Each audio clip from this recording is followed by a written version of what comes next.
This lesson for the Cornet Project class is titled Why a Local Church Had Good Reason to Fear. And of course, this will speak to how to prevent and protect congregants from inevitable escalation. A 94% chance that fear is caused by a system failure. I'm quoting Dr. W. Edwards Deming, very famous and well known for teaching and training and process control. Gives you specialized knowledge, and so you can become a process control specialist. Noteworthy, however, is that 94% of problems in organizations are caused by the underlying system, not the people within it. Now, people do encroach the system and begin to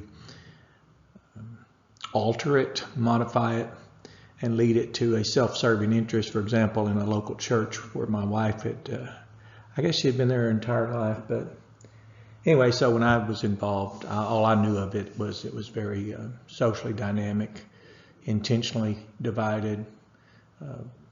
It was just a base of operations for people to serve their own interest. It always had money involved, social currency, things like that. So it was very ordinary, very unimpressive, but we'll move on. But it says here that Deming's point was that organizations should focus on improving the systemic processes and structures, and that's exactly what I do, for example, as a consultant.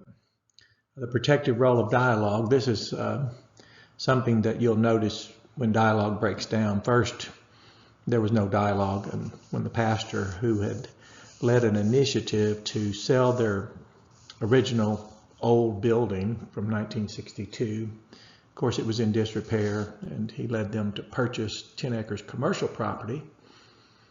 There was no collaboration. It was a 60-40 split. The pastor initially rescinded that motion, knowing that 60% would not be sufficient for this project to go forward. Then later it was brought up from the floor by an ambitious young man. He became quite belligerent toward anyone who didn't go along with him, because it had become his basis of significance and social status.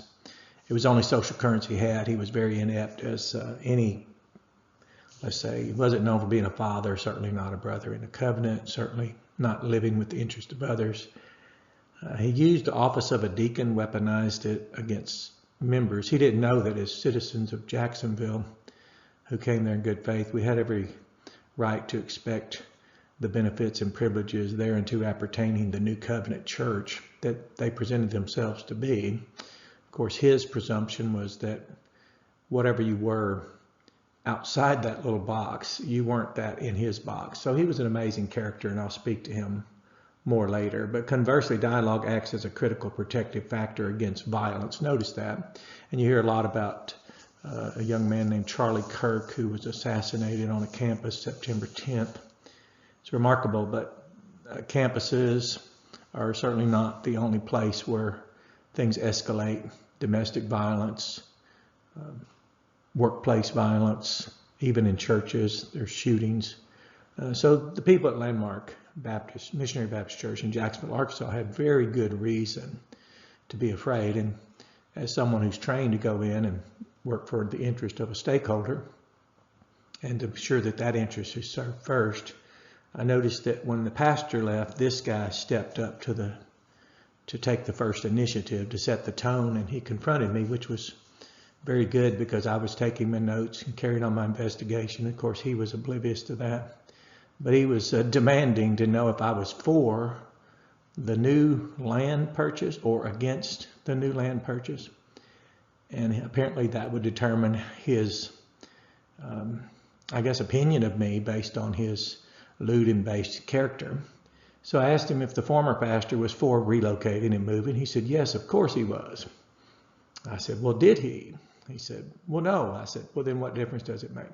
And when I told him my opinion didn't matter and had no weight in the outcome, he was exasperated because his inability to think and to process what was actually taking place. So what I did was flip the script. As process control specialist, I was wanting now to find out just who all is involved in pushing this, agitating, upsetting people, rather than sitting down and collaborating for the cause of Christ. So I said, well, I was for the building being sold, that is, the land being sold and the building being renovated. One of the leftover staff members said, "Where did you learn how to pastor?" I said, "I'm just doing the opposite of what you and the former pastor did." And I was still taking the names. And when we flipped the script, that is I did, it was remarkable how the same people rose to the surface, if you will, like the need to remove dross from metal, just heat it up a little bit and then remove it. Well, here they came, and I was just writing down, taking my notes, observing who was here to agitate and disrupt. One thing I noticed that both sides had in common is that 238 providentially hindered people, which was a gracious expression to describe people who didn't have a lot of good days where they could be active and out, and even fewer days where they had good days where they could be active, where they could attend church. So they weren't even regulars any longer, but they had been there originally from the history, 1950, and now neither side was expressing any interest in what to do about them. Most didn't even know who they were. Even leftover staff members didn't know who some of the people were and even where they lived, because that's what happens with collateral when intentional, willful, deliberate conflicts are initiated for the sake of social currency, some self-interest, and at the expense of the stakeholder. It also cost those who came there from our Jacksonville community, came there in good faith. And I knew many of them from growing up there and attended school with them. So there was no active listening, validation, using non-threatening body language. It says this can help de-escalate tension and reopen lines of communication. But as soon as you mention you were for or against a building or for or against land, those were triggers, and you really didn't trigger anything. That is, what you triggered was already preloaded. They came there already churning outside the church, the congregation, the church house. They would be churning in their little self-interest groups, their meetings they would have, supposing, I think they were presuming that what they were doing to defraud the other side and the other side to defraud the other side. They didn't realize in their groupthink that they were actually in violation of actual laws that protect people, like a local church, from incurring the consequence of deliberate fraudulent actions that were intended to deceive. But they had come to the point of such a lewd and base level that I was noticing how afraid these people were. And when you see people that have genuine fear, you want to find out if there's actually a cause for it. And there was. It's called inevitable escalation. Here it is. Inevitable escalation is by design, the process of escalation. And of course, this is what we had to know in the workplace, what we had to know in schools. I was on the campus of Pulaski Technical College, U of A Pulaski Technical College. We had to have a drill for active shooter on campus. And of course, I had returned for certain classes I was needing just for my own special interest. And I was only there to take a few classes. I'd far beyond the need for another degree. But it was so surreal to me to be on a campus practicing active shooter drills. That wasn't the case when I was growing up. But the process of escalation, and we had to be trained in this if you work in any company, you find the person who's easily triggered for no cause, because that will become a habit, and they will be triggered when there's an actual cause, and it will escalate. Instead of being a single event, the path from verbal aggression, which was so ordinary there that two dear ladies, Jan and Dot, I'll just say their first names, came to me and said, we don't even stay for these business meetings because they can't take it watching these people misconduct so badly. And so I started announcing before their whatever they call business meetings that if anyone needs to get home, get ready for school the next day, their kids, their families, or I told them, I said, I'm not aware of any major items of business that would be taking place. And so all these people would leave, and it was starting to upset people. That is, the ones who wanted to stand up and launch a verbal assault to someone else and then have an audience. But I de-escalated that very quickly, and then we'd require 30 days. We'd table items more and more often. Since I had no ambitions, I was more interested in safeguarding 238 providentially hindered and then de-escalating an arena in which people were so verbally abusive that it was actually intimidating people there. So I took it seriously, and the first thing you want to do for people who are picking sides, speaking against others, take them seriously.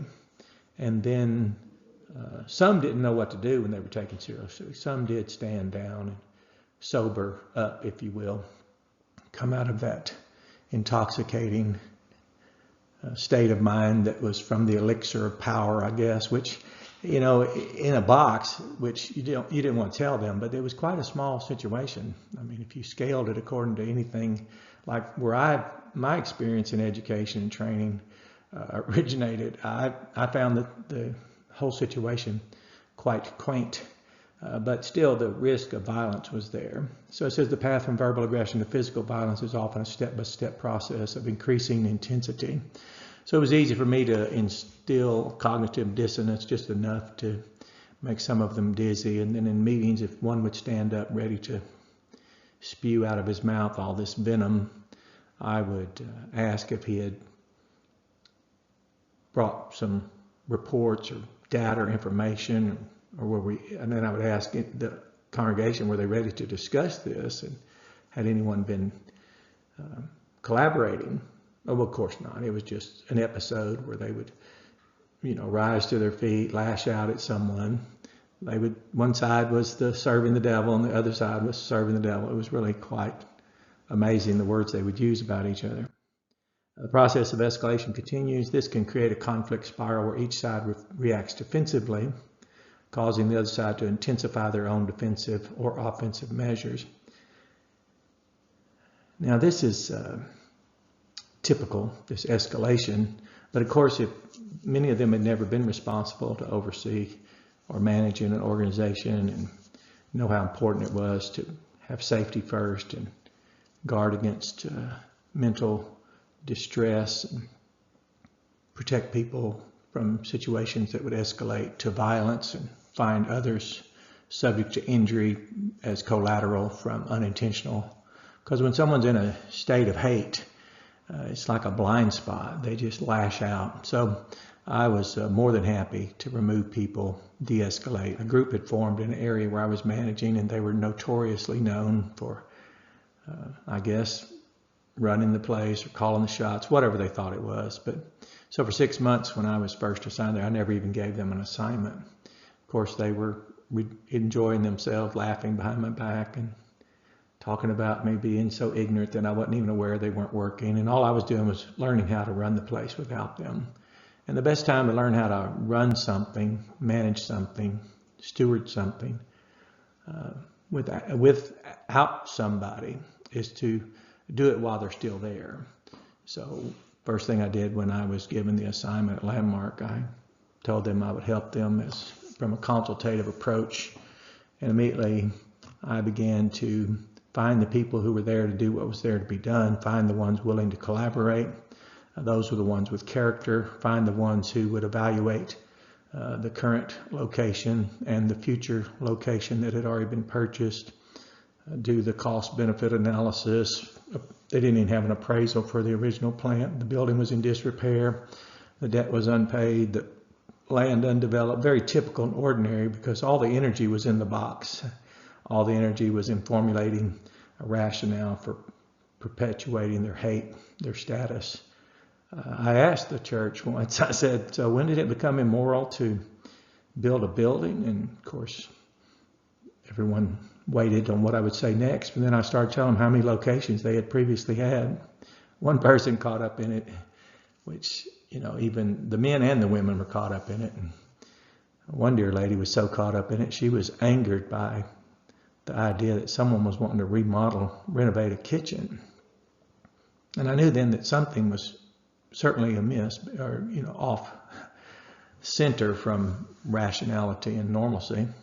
And certainly nothing there exemplified people who had a heart for Christ and his work, and certainly had no interest in the stakeholder, the God the Father who gave his son and purchased that church with his own blood. They certainly weren't there. But now that's very ordinary. It's difficult for people in an organization to move them to a learning organization, move them to a collaborative reasoning, collective learning.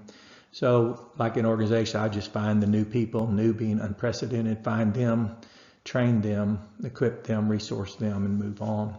But the in-groups were quite notorious. Now the good news is, like in every other organization, when I go in and there's opposing sides, they will both eventually, once they're removed from the area, and what you want to do is create distance. You want to remove them. So dismissing the combatants there at Landmark was the first priority. De-escalate, set a process in motion, lengthy process, find those willing to collaborate, begin doing outreach. And first and foremost priority was the 238 providentially hindered. Some of them were transitioning into hospice care, some were going into assisted living, others were losing their freedom, moving from a walking cane to a walker to a wheelchair, and it was very distressful for them as well as their family members. And many of them were so disillusioned, they had become dismayed over what was taking place at their church. They had the ideals of the faith that was once delivered. They had been studious and devoted for years, and it wasn't until 1982 when the blue laws were lifted and the community in which they lived was now open for business, just another ordinary day. But in their day, the hairdos would be done on Friday, the food would be prepared on Saturday, so meals wouldn't be cooked on Sunday. The stores would be closed, and there they would be and present themselves in their Sunday best. But those are the ones totally disregarded, disrespected, and dismissed and left to be dismayed. Now, I don't have a lot of good things to do with my life. I've done great things according to certain measures and I guess metrics in corporate or business, or when you talk about the bottom line, but I don't think I've ever had the honor of doing something so well as to console, comfort, and come alongside people like that, because I knew there would not be, these people would never be again. Today people move, come and go to and fro from churches, like deciding to go to Walmart or Dollar General. So these people, it was their life. I found that most of them had been there for multiple decades. And of course, a series of pastors had come, 5 pastors. The one who had set up the deacon board system, and of course he was there, and I think his original intent, like most pastors, joined some lodge as he did for their own security and helped them with their own interest. And then he surrounded himself with a deacon board, all Masons, and they considered themselves brothers twice over. So there was really a lot of, I don't know what it was. I guess he needed security, but that had become weaponized, and he and they continued until, I'm not sure, maybe 1 or 2 of the deacons are left. I think the pastor who was their potentate to this day, I think he's still around, but none of them came to the church to say, give a rationale and even apologize or repent, change their minds about what they had done and set in motion. Same thing in one organization. There was a group there, and a man did tell me how sorry he was that he was instrumental in that culture forming, but I told him it's not a problem for me. I detached the correlation, put the system in place. By the time they realized they were obsolete, it was 6 months later, and we were already breaking new productivity records and serving the interests of the stakeholders. So that's all we had to do here, but there is a real risk that they were aware of, and it's escalation of violence. Emotional flooding. The presence of high emotional distress, fear, anger, anxiety impairs rational thinking and problem-solving abilities.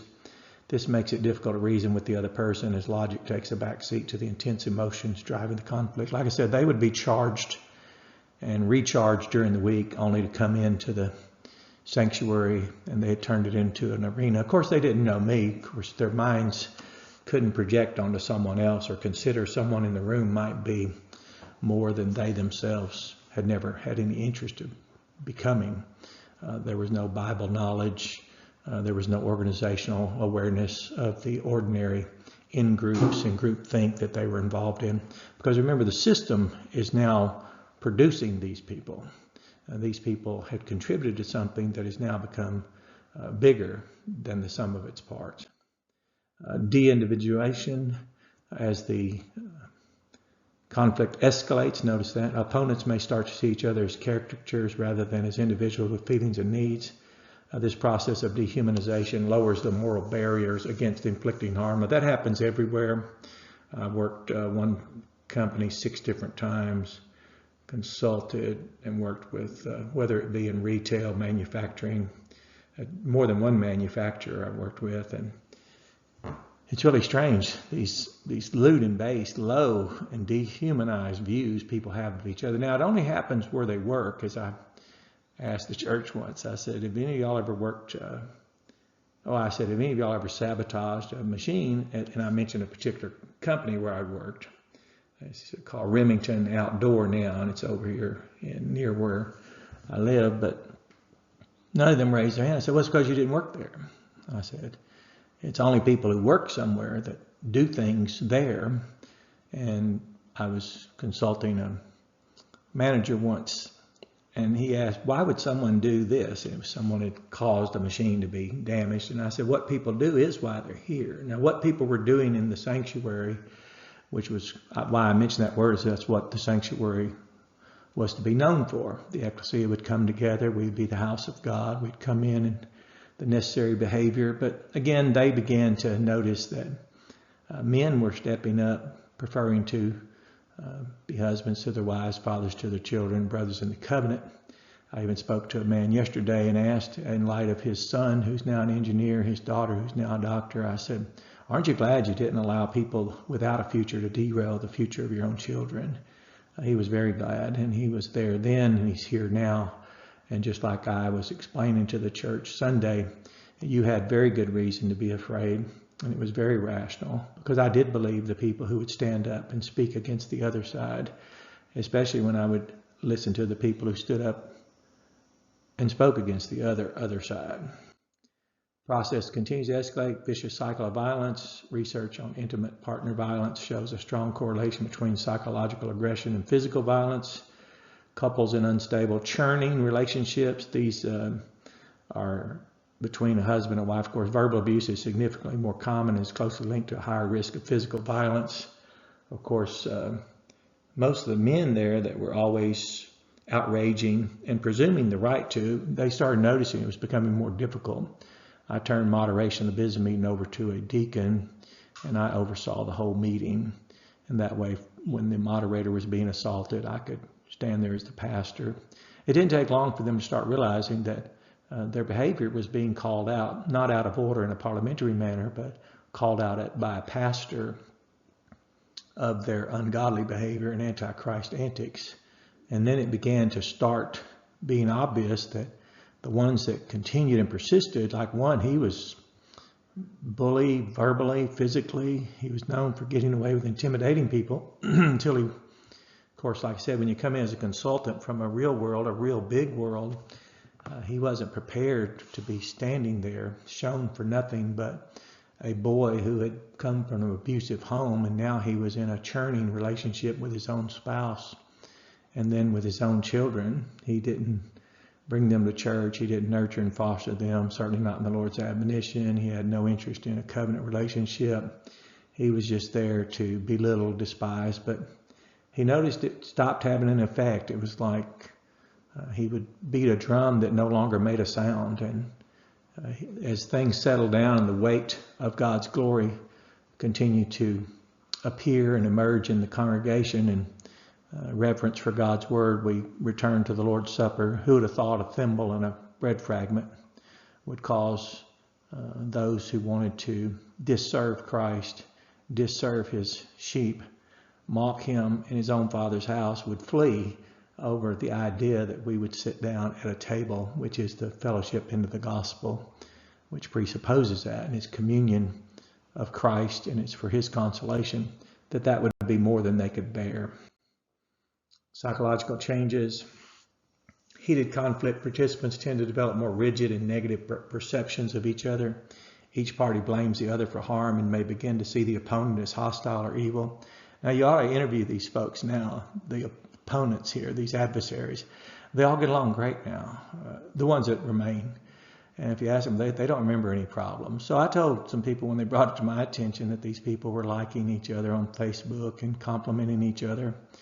I said, well, it may be true. They said, how can you say that? I said, well, I've been involved in domestic violence and I've been asked to intervene. I was on my way to the church services one Sunday morning, and two men were literally in a fist fight outside some lewd nightclub or something. So I just pulled up, lowered the window down, and pulled up beside them. I said, "Do you gentlemen want to escalate this, or do you wish to get in your vehicles and drive home?" And of course, their first fear in that moment of daylight, and someone pulls up with the audacity to ask them and approach them, they were startled and got in their vehicles and left quickly, knowing that something about someone driving up and pulling off the road. I didn't approach them as a pastor. I approached them as someone I hoped they would assume and notice in me a background in investigation, a person with experience in intervention. But it was amazing to watch them sober up. But I've interviewed people after incidents, whether they had sabotaged a machine, whether they had verbally assaulted a coworker. One person had threatened to cut someone with a knife, and when I interviewed them, I told them I was treating this as though they had cut them. And the person said, "Are you saying I'm in as much trouble as if I had actually cut them?" I said, "Yes." And they said, "I wish I had cut them." I said, "I'm glad you said that." So when people tell me outside this box now, where this group think was going on, they were really showing themselves for being winners of a battle. The risk of escalation of violence was very real. There's not one that was involved that I would put past them having brought a weapon there. We now have people on notice in our church that we will shadow them or chaperone one if they were to arrive. And if they begin to do anything, even flinch, we will notify those necessary to create that distance again and protect the congregation from those without a life, without a future, without interest in Christ and His church. And we'll proceed and go forward without them. But it said these psychological shifts make dialogue less effective and increase the likelihood of hostile action. So you notice the people who trained me when I was 22 years old, 41 years ago, they were very wise to teach me to take seriously what people are saying, and taught me to be aware of how things can escalate. And that was my primary responsibility, not let a deviation from a process escalate, which would lead to serious harm or injury, not let antics on the floor, shop floor, escalate. So we stopped it early, and it's like root cause analysis, just stop it at the source. Misinterpretation, absent of clear communication, people are more likely to misinterpret the other party's intentions, viewing even neutral or defensive actions as threatening. Now, I call this jump to the worst first, and someone heard me say it once, and I can't remember who it was. It was a man standing there, and I asked where his wife was. I said, "Oh, I'm sorry. I didn't know you two separated." He said, "What are you talking about?" I said, "Well, I've been in church so long, I've been taught to jump to the worst first." And he started laughing. I said, "My wife told me to stop telling people that I'll wait till they turn around before I talk about them, because..." He said, "What's that mean?" I said, "Well, I don't like to talk about people while they're facing me." I said, "I'll wait till you turn around and talk about you behind your back." And he started laughing. And I told him, I said, "Well, if you don't laugh about it, it'd certainly break your heart." I said, "I had to deal with so many people who would perceive people who came to the church in good faith, like I did.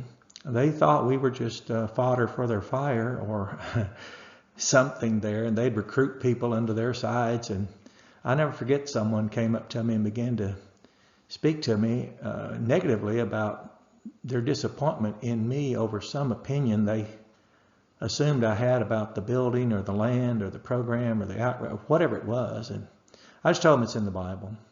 I told them it's called Hosanna side. I said they lifted Jesus up. Hosanna, Hosanna. It's just so they could turn around and be disappointed by Him. I told them that I was trained in the seminary to be aware that people will lift you up so you can let them down. So I took to the pulpit, and being a consultant, being a church member there, doing the work of the pastor, which was not able to be done because you have to serve the special interest, you have to be preoccupied, you have to be doing 10 different things. But I wasn't so inclined, nor was I in a predicament to have to do that. So I went to the pulpit and mentioned that I had been taught very well in the seminary, to be aware of those who will lift you up. It's so they can have you let them down. So again, that was there. Of course, as I continued to bring the people to the surface who were the bell cows or the agitators, whatever you want to call them, I would just mark them and notice no matter which position I took, neither side believed in collaboration for Christ. Neither side believed in collective reasoning. Neither side wanted to disclose the fact the building was in need of repair, and neither side wanted to talk about the developmental cost of the land was $1.3 million. They were like, it's too much fun to hate each other. Why would we want to ruin this good moment? So today, though, none of them want to be around. I followed up on the investigation on one of them recently, and he did admit, he didn't realize what I was doing. He did admit that he still calls us a cult now, because where he played, you could no longer play, and where people's state of mind and mental health was already assaulted, and the potential of escalation, which was bigger than he has no comprehension of that. He's what the Bible says, past feeling.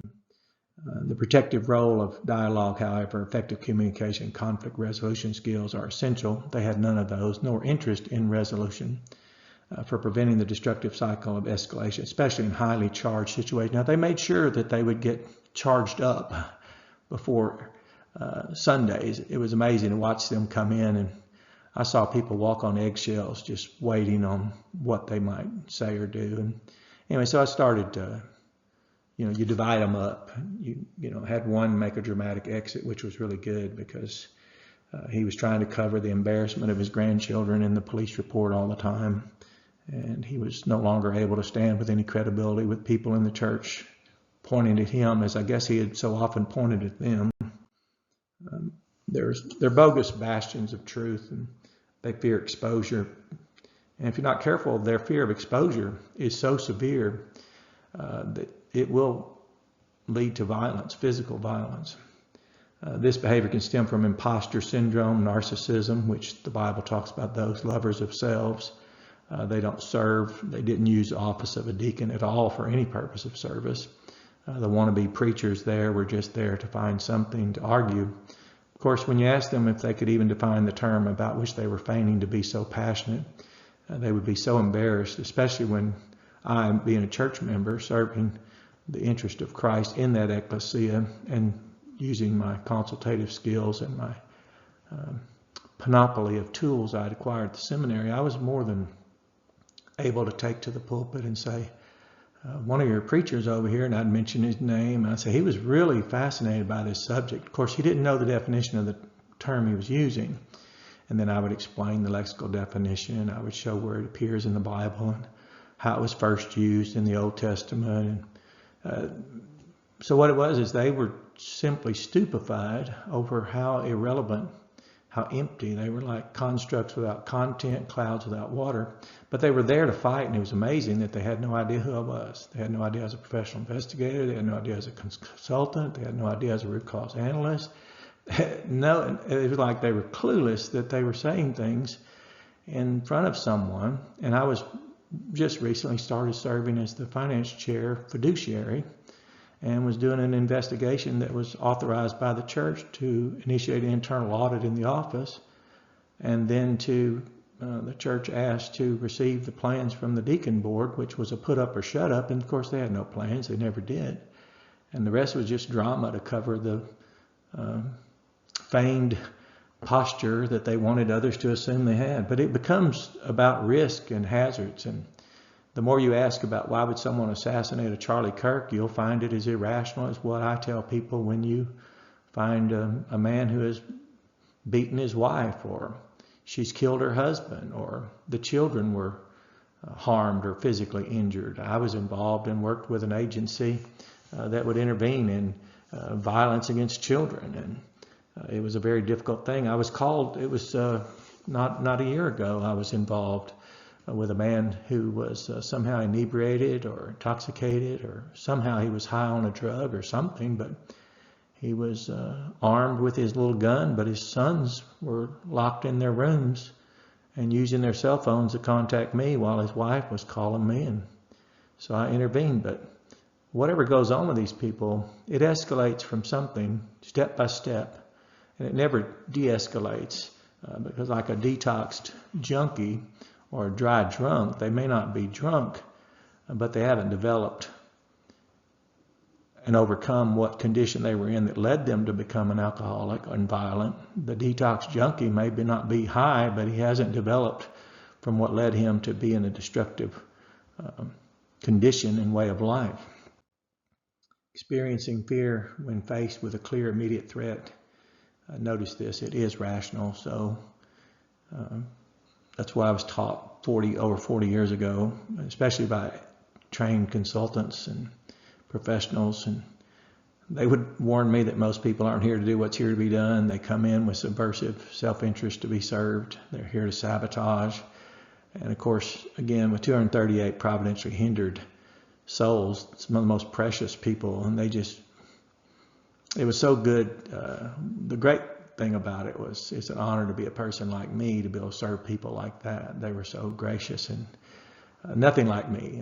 Where they were soft, I was very hardened and in a strength reference, not in a indifference. And where they were able to be dismayed, I noticed that it was a good cause, but that the people that were troubling them were not able to trouble me. And as more men stepped up, the imminent danger became acknowledged. And now the people are so embarrassed, none would return to speak at why they would have participated in literally psychologically terrorizing people who had come there.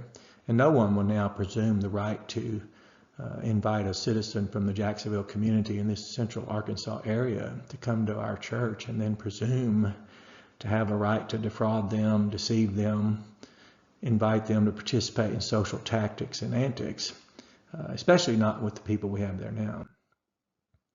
There's a conflict theorist, Dean Pruitt and Jeffrey Rubin. They have 5 changes that occur as a conflict escalates. Parties move from light tactics to heavy tactics.